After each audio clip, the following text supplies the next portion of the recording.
Good morning, student. Today I will explain you the second part of our chapter quality. In the first part, we read about Mr. Kessler, who was a shoemaker and belonged to Germany, but now at present he was settled in England. In the first part, we read the narrator complained about a pair of shoes, but Mr. Gessler was not agree. He said that he might have got them wet, but he also said he would repair or adjust the money if they would not be repaired. Now start our next part. Some boots. Some boots means Mr. Gessler is saying in the accent of German, some boots. He continued slowly, are bad from birth. He want to say some boots are bad from their birth. If I can do nothing with them, I take them off your bill. If he was not able to repair those shoes, then he will take out the amount from the bill. Once, once only, I went absent-mindedly into his shop in a pair of boots brought in an emergency at some large firm. Now, once the narrator went into the shop of Mr. Kessler in the boots of other shop. He took my order without showing me any leather, and I could feel his eye penetrating the inferior covering of my foot. In this paragraph, the narrator is saying when he went to Mr. Gessler's shop to wear another firm's boots, Mr. Gessler's eye was watching those inferior quality of shoes. At last he said, "Those are not my boots." And in the last, Mr. Gessler said to the narrator, "Those are not his boots." The tone was not one of anger, nor of sorrow, not even of contempt, but there was in it something quiet that froze the blood. Narrator want to say that Mr. Gessler was not angry, not sad. Contempt means not the feeling of worthless, but he was horrifying him. Froze the blood means horrifying the narrator. He put his hand down and pressed a finger on the place where the left boot was not quite comfortable, and Mr. Gessler checked the boot where it was not quite comfortable. "It hurts you here," he said. It was the German tone.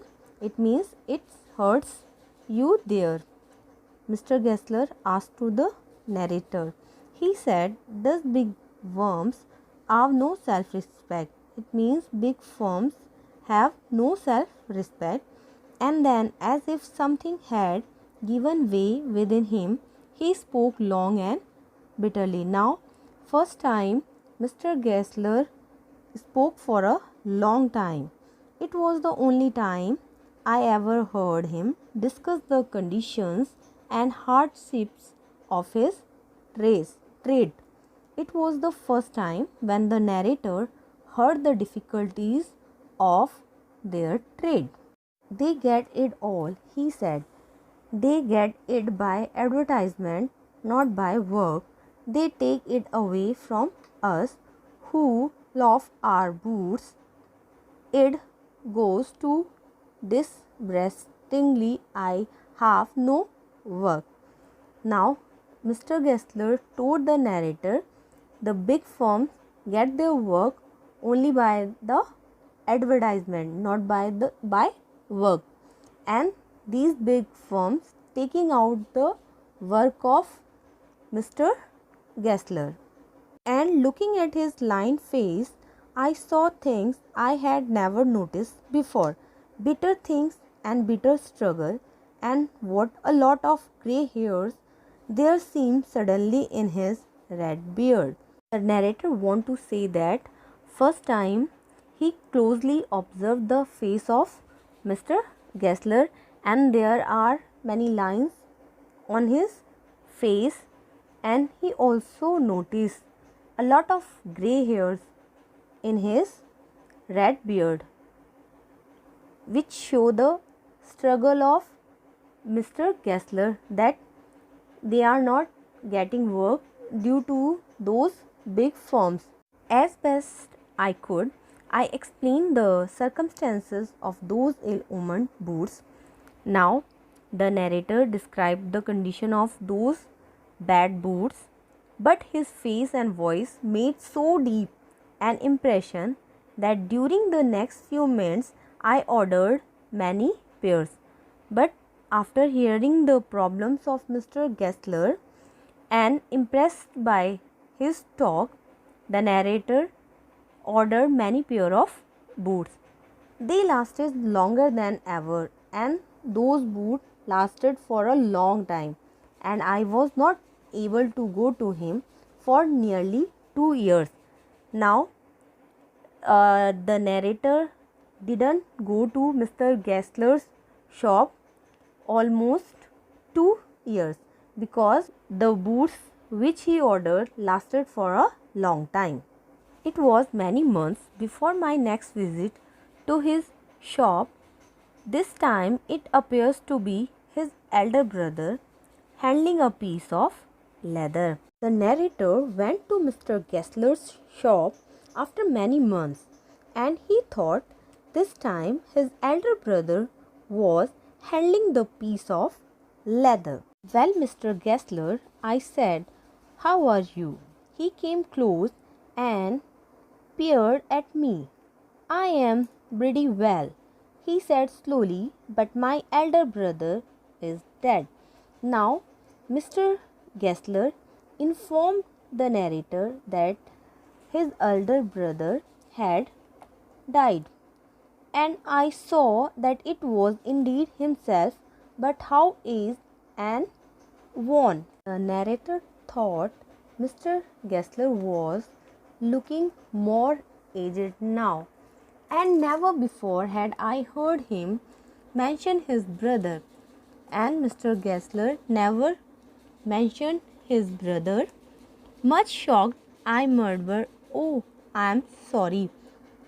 And the narrator was sorry to heard about the death of Mr. Gessler's elder brother. "Yes," he answered, "he was a good man. He made a good boot, but he is dead." And he touched the top of his head, where the hair had suddenly gone as thin as it had been on that of his poor brother, to indicate, I suppose, the cause of his death. "Do you want any boots?" Mr. Gessler told about his brother that he was a good man and he made good boots, but now he was dead. The narrator also noticed the thin hair of Mr. Gessler's head and understand the reasons of his brother's death. Now Mr. Gessler asked narrator, "Do you want any boots?" And he was holding a piece of leather. He indicated that it was a beautiful piece. I ordered several pairs. It was very long before they came, but they were better than ever. One simply could not wear them out, and soon after that I went abroad. Now the narrator is saying he ordered several pieces of boots and they came after a long time, but they were far more better than ordinary firms. And after getting them, the narrator went abroad. It was over a year before I was again in London, and the narrator returned to London after a year. And the first shop I went to was my old friend's, and the first shop was Mr. Gessler's shop, where the narrator went. I had left a man of 60. I came back to one of 75.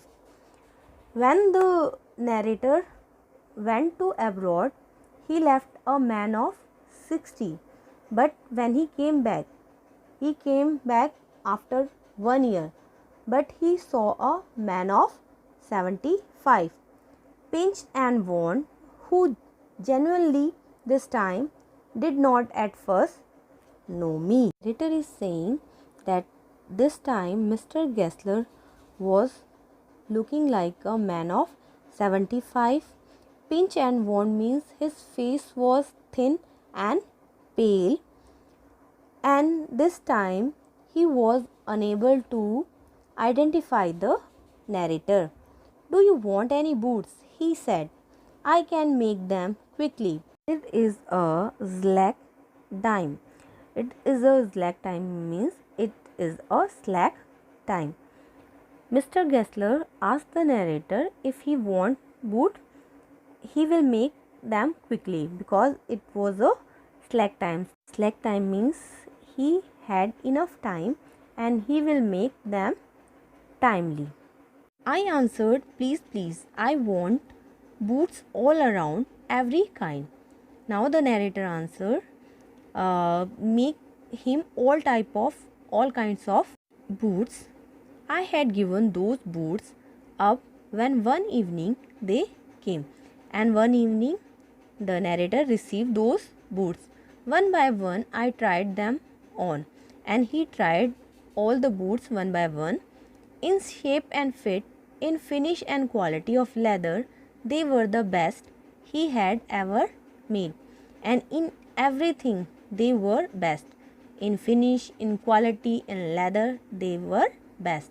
I fled downstairs, wrote a check, and posted it at once with my own hand.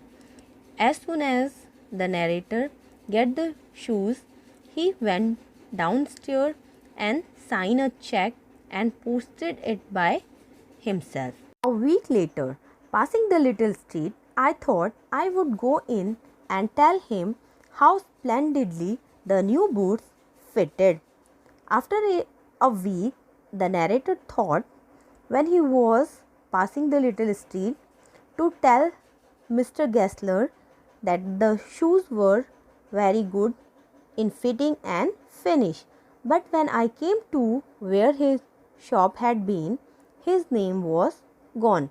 But when the narrator came that place where Mr. Gessler's shop was, his name was not there. I went in very much disturbed. Now the narrator was very much disturbed. He went inside. In the shop there was a young man with an English face. Now in the shop there was a young man with an English face, means the man belonged to London and Mr. Gessler was belonged to Germany. Mr. Gessler in, I asked. The narrator asked him about Mr. Gessler. No sir, he said. No, but we can attend to anything with pleasure. We have taken the shop over.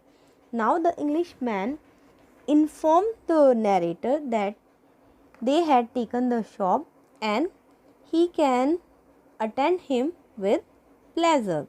Yes, yes, I said, but Mr. Gessler. But the narrator asked about Mr. Gessler. Oh, he answered, that, but I only received these boots from him last Wednesday week. The young man answered that Mr. Gessler had died now. The narrator was surprised to hear the death of Mr. Gessler. He told the man that he had received those shoes only last Wednesday week. Ah, he said, poor old man, starved himself. Slow starvation.